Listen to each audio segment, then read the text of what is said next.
जैन साथियों, एक आईपीएस अधिकारी का फाइनल नोट यानी कि अंतिम पत्र यानी कि सुइसाइड नोट, पूरण कुमार नाम के आईपीएस अधिकारी जिनकी दर्द, जिनकी पीड़ा अगर आप उस पत्र में पढ़ेंगे तो आप जान के हैरान हो जाएंगे कि आजादी के इतने साल के बाद भी एक वरिष्ठ आईपीएस अधिकारी को दलित होने की सजा मिल रही है और दलित जाति में जन्म लेने के कारण उसको इतना अपमान सहना पड़ता है, इतना अपमान सहना पड़ता है, इतनी प्रताड़ना झेलनी पड़ती है कि वो मौत को गले लगा लेता है।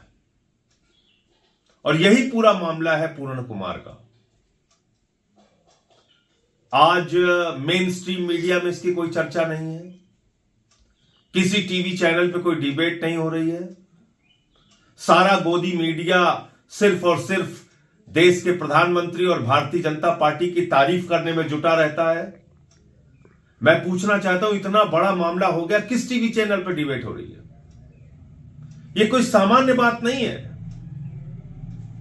हरियाणा काडर के इतने वरिष्ठ आईपीएस अधिकारी पूर्ण कुमार जी की जब आप पूरी गाथा पढ़ेंगे, जब वो पूरी कहानी सुनेंगे, आपकी आंखों से आंसू आ जाएंगे। 2022 से मामला चल रहा था और गुनाह क्या था उनका? एक मंदिर में वो चले गए, उनके मंदिर में जाने को मुद्दा बनाया गया उनके ही विभाग के द्वारा कि एक दलित होकर वो मंदिर में कैसे चले गए।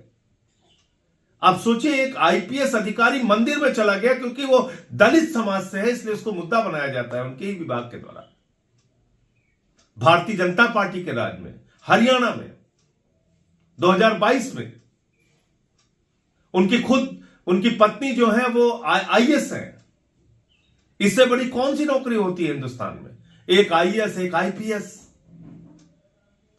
पत्नी हरियाणा के मुख्यमंत्री के साथ उनके ऑफिस में काम करती हैं। पति एडीजी लेवल का अधिकारी मंदिर में चला गया, यह गुनाह हो गया। और प्रताड़ित करने वाले में कौन? वहां के डीजीपी का नाम सामने आया, हरियाणा राज्य के डीजीपी का नाम, हरियाणा राज्य के चीफ सेक्रेटरी का नाम, हरियाणा राज्य के कई अधिकारियों का नाम आया। 15 अधिकारियों के नाम अपने अंतिम फाइनल नोट में, सुइसाइड नोट में पूर्ण कुमार जी ने लिखा है कि किस तरह से उनको जाति सूचक शब्दों से गालियां दी जाती थी, किस तरह से दलित होने के कारण उनके मंदिर में जाने को मुद्दा बनाया गया, किस तरह से अपने पिता के बीमार होने पर छुट्टी बाकी रहने के बावजूद उनको छुट्टी सैंक्शन नहीं की गई और उनके पिता की मौत हो गई। वो आंध्र प्रदेश में अपने पिता के अंतिम वक्त में नहीं पहुंच पाए। इससे ज्यादा पीड़ा, इससे ज्यादा दुख, इससे ज्यादा प्रताड़ना क्या किसी व्यक्ति को दी जा सकती है?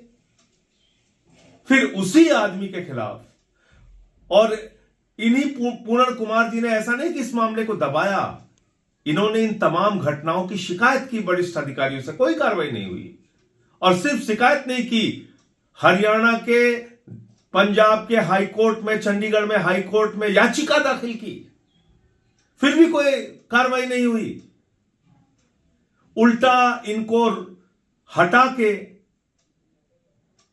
एडीजीपी के रैंक से हटा के ट्रेनिंग जहां पे होती है पुलिस वालों को, वहां पे पोस्ट किया गया और वहां पे पोस्ट करके इनके खिलाफ, इनके ही एक मातहत एसपी से, इनके जूनियर अधिकारी से रोहतक में एफआईआर दर्ज कराई गई। किसकी तरफ से? एक शराब के व्यवसायी की तरफ से।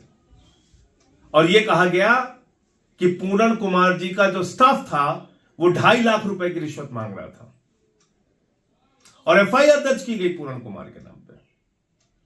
उसके बाद वो हताश होके, पीड़ित होके, दुखी होके, तकलीफ में होके अपने घर के नौकरों से कहते हैं, मैं बेसमेंट में जा रहा हूं, मुझे कोई डिस्टर्ब नहीं करेगा।